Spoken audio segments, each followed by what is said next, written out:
Hello everyone, welcome to a new episode of beloved TV shows from back in the day that aged... just aged. Did it age like a fine wine? No. Did it age badly? No. It just aged. Today we're going to be taking a look at the early 2000s classic, Pimp My Ride. Now, as I'm sure you'll all know, Pimp My Ride is a show from the early 2000s where famous rapper Exhibit would go to some poor chump's house, make fun of their car for a little while, and then take it away to get pimped. Now, this is usually done with the implication that the modifications to the car would improve the participant's life in some way, perhaps help them towards their career goals, and was definitely not done with the implication that it would make their lives worse or make their cars useless. For example, this guy likes to play pool with his friends. Obviously, he would want the entire back of his truck to be converted into a pool table. I mean, the main problem was probably that the engine didn't work and he was struggling to get from A to B, but with a pool table like this, who really needs to drive anywhere, am I right? And this girl loves fancy interior decor. We should definitely put a chandelier in her car, and if the chandelier smashes you in the head every time you go around a corner, that's just the price you pay for being fancy. So I've dug through the Pimp My Ride annals and I've found not one, not two, but two. No, yeah, just two episodes for you to enjoy. You are welcome. And at the end, I'm going to be spilling some of the real behind the scenes tea from some of the people that took part in the show and were none too pleased with the result. So first up, we've got what I want to call the sex car. Hi, I'm Justin, I'm 19, and this is my ride. Now, before we go into this, I just want to make it clear that we're not here to make fun of sweet little Justin. He's a 19-year-old, he's a bit goofy, but he's a sweetie, okay? And if anyone wants to make fun of Justin, you can catch these motherfucking hands, okay? What we will be talking about is how the producers made it their mission to make him look like a complete tit for no reason. Okay, so first of all, Justin's going to introduce us to his car. It's a beautiful RAV4, pristine condition, okay? I drive a 1997 Toyota RAV4. My parents, they gave it to me as a gift. If I could describe my car in one word, I'd probably say it's craptastic. Craptastic. Craptastic. Okay, I'm sorry. Justin did not say that. There was some middle-aged producer there that was like, you could say that your car was craptastic. Couldn't you, Justin? Yeah, I guess you could say that. You could say that, Justin. Couldn't you? My car is craptastic. Craptastic. Here is a result of a 3-car pileup right here. You ever hear what they say about Asian drivers? It's true. Again, Justin did not say this. There was the same middle-aged producer thinking that he's some kind of comedic genius telling Justin to say that. What is it they say about Asian drivers again? That they're Asian and drive the same as everyone else? Well, it's true. It's true. Now we're entering into a really important part of the episode. This is where they start really pushing the girlfriend narrative on us. I don't know what it is about my car, but this thing makes girls really angry. One of my crazy ex-girlfriends actually threw nail polish on my hood. No, a girlfriend did not throw nail polish on the car, because that's not a thing. And nail polish is expensive. Are we supposed to think that they were just in like this intense argument and then she was like, right, that's it, Justin. I'm throwing nail polish on your car, okay? Another ex-girlfriend tore off my rear Toyota symbol. She was strong. I used to call her Bear. No, another crazy ex-girlfriend did not pull the Toyota badge off his car. Justin, I can't believe you're such an asshole. I'm going to hit you where it hurts the most. I'm going to pull that Toyota badge right off your precious RAV4. I'll need specialist tools to do it, and it won't be as satisfying as, say, kicking your car and denting it, but I know how much you love that badge. And I'm taking it from you. And yeah, the badge definitely didn't just come off in the huge crash that caused that massive dent in the back of his car, I'm sure. See all this? This is a result of bad driving. See all the key marks? See all the key marks? Was it by any chance an insane and dissatisfied ex-girlfriend? That's the result of a bad girlfriend. It was! So now the producers, they've done all this work to set up this ridiculous girlfriend narrative. They've done all the setup that they needed to make the car that they were going to make anyway, which is the Girlfriend Getter 3000. We're all now fully convinced that Justin's life and his car is being destroyed by these experiences he's having with ex-girlfriends, and the only thing that's going to solve these problems is the sex car of the future. Then of course we're joined by the main man, the man you've all been waiting for, Exhibit.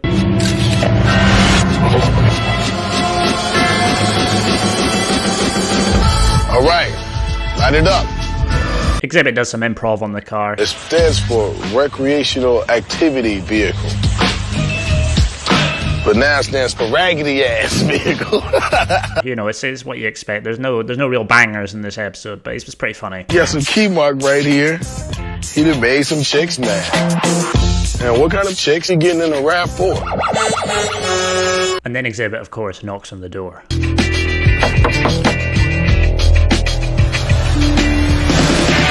Yo, Justin! What's up, big dog? Dude, I'm good, man. You good? Yo, man, you know what I'm here to do, right? I'm pretty sure. That's right, man. Oh, yeah, by now. All right, it's all good. What's up, man? I'm here to pimp your ride, dog. All right, come on, dog. Let's do this. Now, I would like to congratulate Justin here, genuinely, on his completely authentic reaction to Exhibit. I know Pimp My Ride is famed for its over-the-top reactions, but I feel like Justin managed to keep it in his pants in this one. Good on you, Justin. Then Justin and Exhibit have a little bit of banter about the car. Justin tells him the stories about the ex-girlfriends, and they have a bit of lad banter. What the happened to the rest of the car? Mainly girlfriends. Girlfriends. He said plural with an S. So it was just one crazy after another. Yeah, man. Man, high five. That sounds like me, brother. Oh, my God. Oh yeah, we're just a couple of guys that like to upset women. And then Exhibit takes the car away. Oh, come on! You destroyed this thing. Oh man, oh no! This car sucks. I don't like that car at all. So what's the girl's name that owns this? So what's the girl's name that owns this Exhibit? Because this car is so fucking lame. It could only be owned by a girl. It's a guy. Oh. Justin? But that's a boy's name. Fuck off. Okay, so then we're going to get the mechanics' plan for the car. The mechanics have seen it. They've got Justin's fictitious backstory, and now they're going to tell us what they're going to do to it. Interior, set the mood for me on this one. Red is the color of passion, so I'm hooking this RAV4 up with a deep red leather interior. Deep red leather interior, because girls like nothing more than a car that looks like some kind of easy, clean porn set. And right here behind the seat, I'm gonna install a long stem rose dispenser. All Justin has to do is get the girl in the back seat and boom, a single red rose rises up right next to her. A rose dispenser. Are you tired of handing roses to girls using your stupid hands? Do you hate having the freedom to give roses to girls outside of your car? Do you wish there was a simpler way? Why not instead install a piece of machinery that causes a rose to mysteriously appear inside your car? She'll be almost as baffled as she is unaroused. Diggity, what do you got for this one? Boner, I wrote the book of love, and nothing says romance like strawberries dipped in chocolate. So in this RAV4, I'm putting in a chocolate fountain so Justin can have the perfect ending to every date. And if the rose dispenser and porn upholstery wasn't enough, they are of course installing a chocolate fondue machine. It's like they asked some horny idiot 12-year-old boy what he thinks turns women on. Then it just shows us what the mechanics do, and it's boring as fuck. So we're just going to skip over that to Justin's reaction when he sees the finished product. Man, Justin, check out your brand new ride. Oh, what the hell? I got some ribs. Damn! Woo! Yeah! Have you ever been so excited by something that you involuntarily skip and scream at it? Me neither. Welcome to the inside of your Love 4. We colored it with the color of love. How you like this? It's really nice, it's tight. And when it's really time to turn up the heat, we have to give the women something that they can't resist. Strawberries and chocolate fondue. How you like that? Sweet. Or when you really need to go for that extra mile, we hooked you up with this. Hit that switch over there. Oh yeah, your own pop-up road. Imagine you're a girl and a guy asks you to sit in the back of this car with the porn upholstery and the food poisoning fountain. It's a sex offender car. I'm sorry, I'm saying it. It's a sex offender car. I'd get the fuck out of there before the automated restraint seatbelt system pinned me to the seat and knocked me out. So we decided to hook you up with your own drive-in movie theater right here in your truck. Show them what we're talking about. Oh, dang. What the fuck is that? The screen is tiny and you literally cannot see the picture. Now I realise that there's a lot of light in the room, there's all the set lighting and all that shite. But come on. And then look, they even show it in dark conditions and it still looks shit. And then of course, to top it all off, a Playboy model just appears out of nowhere for some reason.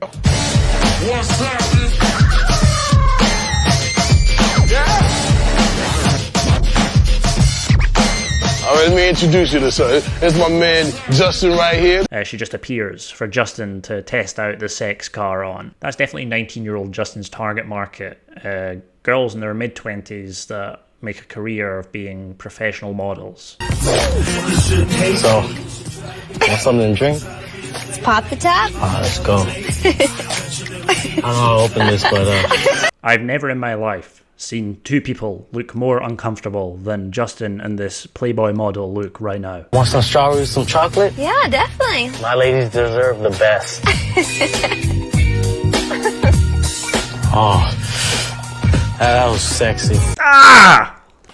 What the fuck was that? Don't say that. Don't say that to anyone. Even if someone's giving you an erotic dance, don't say that.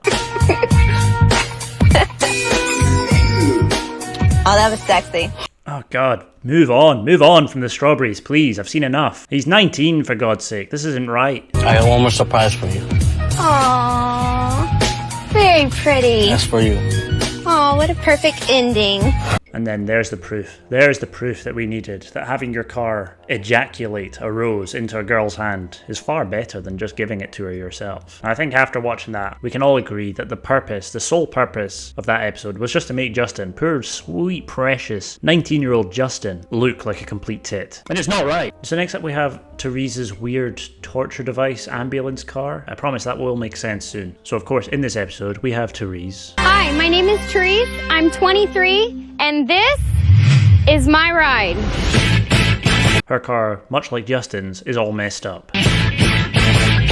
So Therese has the very real and serious problem of having lost her job as a paramedic and wants to become a travelling nurse. I just lost my job after 5 years of working in the emergency room as an EMT. They decided to let me go because I forgot to clock out for a break.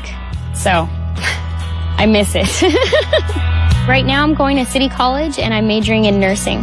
My goal is to become a traveling nurse. Now, I'm not an expert, but I would imagine that job would require an extremely reliable car. Those are probably the two requirements that she has of her car. So reliability, space for medical equipment. Let's keep that in mind as we go forward. I have really big goals and dreams and I want to make something of myself and I need a more reliable car to help me do that. Therese has confirmed our suspicions. She likes her cars reliable. She likes her cars like she likes her men.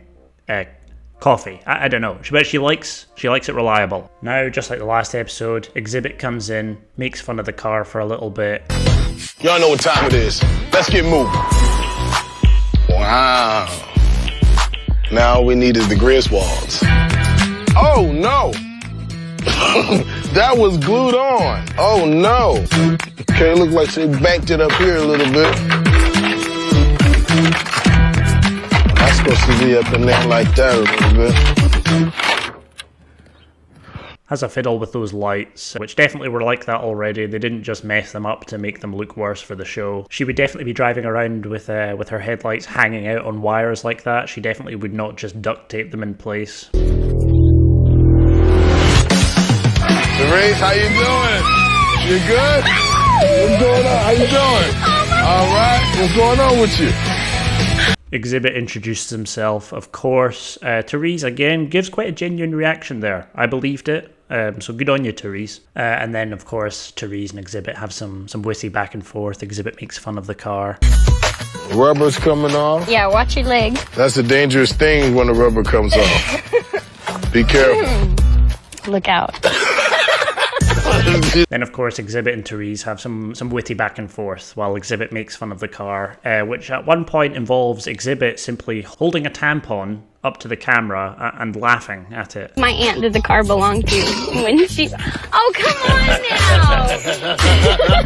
Come on! Which makes Therese so embarrassed that she ends up claiming that the tampon doesn't belong to her and actually belongs to her aunt. Okay, go ahead. That's my aunt that the car belonged to, that she gave me the car. Come on!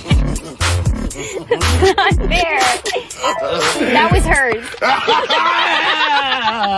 That's just great television. Then, of course, Exhibit wheels the car away to the garage for the mechanics to have a wee look at. Let's see what the mechanics have to say about Therese's messed up car.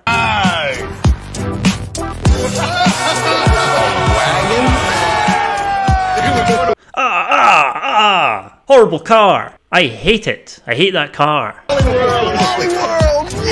That looks like a car from a film. I hate it. Now let's find out what the mechanics think the car needs to make it appropriate for Therese's new job as a traveling nurse. Bo, I'm playing doctor on this one. I'm gonna turn this wagon into a one-of-a-kind ambulance. I'm putting in a CAT scan entertainment center.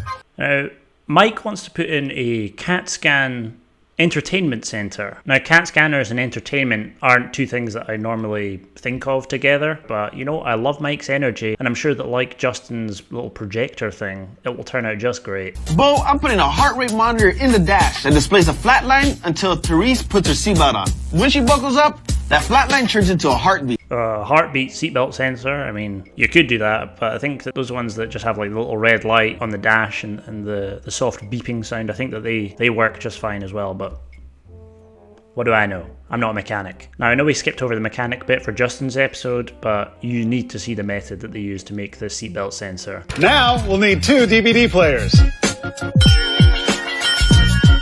These are going to play EKG images on a monitor in the dash. Both DVD players are on a continuous loop. One plays a flat line and one plays a healthy heartbeat. The image in the monitor is controlled by sensors we're installing in the seatbelt buckle. When the buckle is connected, we get a heartbeat.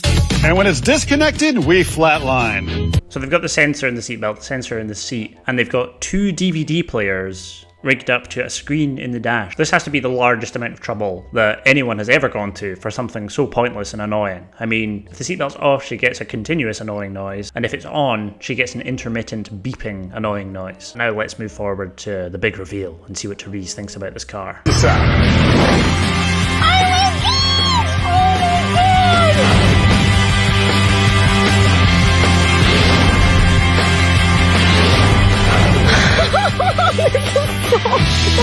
Now again, Therese has managed to keep the reaction pretty believable, but then when you take into account the fact that the car looks like complete garbage, she's actually doing a fine job of exaggerating how happy she is about this. We hooked it up with this one-of-a-kind hood with Caduceus on it. What on earth are those snakes wrapped around a sword? It's terrifying. We hooked you up with these graphics. What are these? It's a heart rate and an EKG rhythm. Is this a healthy heartbeat? No. And apparently they couldn't even Google what a healthy heartbeat looks like. Instead they just painted on the heartbeat of someone that is in extremely bad health. What could be more reassuring than a medical professional pulling up at your house with weird, terrifying snakes on the front of her car and painted on the side the heartbeat of a dying person? But what I'm really interested in is how that entertainment CAT scanner system turned out. We know you want to be a traveling nurse, so we hooked you up with something special. Check this out. Oh my God, what is this? Your own mobile CAT scan machine. Equipped with 4 12-inch JL audio woofers and Exonic monitors. But that's not it. Check out what it does. Wow. Oh my God. That is literally a panic attack chamber. How would you like to watch a film on 8 tiny screens surrounded by absolutely enormous speakers in a tiny, inescapable chamber? Sounds great. And to top it all off, this torture device will be situated in the back of your car, taking up all of your storage space. Every time she says wow or that's awesome, what she actually means is this is terrible and this is going to be a huge inconvenience. We hooked you up with a one-of-a-kind defibrillator. Check it out. What does it do? Oh yeah. No way! So now you can watch TV while you bring somebody back to life. Oh, that's awesome. TV defibrillator. Defibrillator with TV screens on it. Someone was paid to come up with this idea. Also, I hate to be the one to break it to you, Mike, but I don't think that's a functioning defibrillator. I don't think it's going to bring anyone back to life. Do you ever forget to buckle up? Sure. Well, we got something mounted in your dash that's going to remind you. See that flat line right there? Yeah.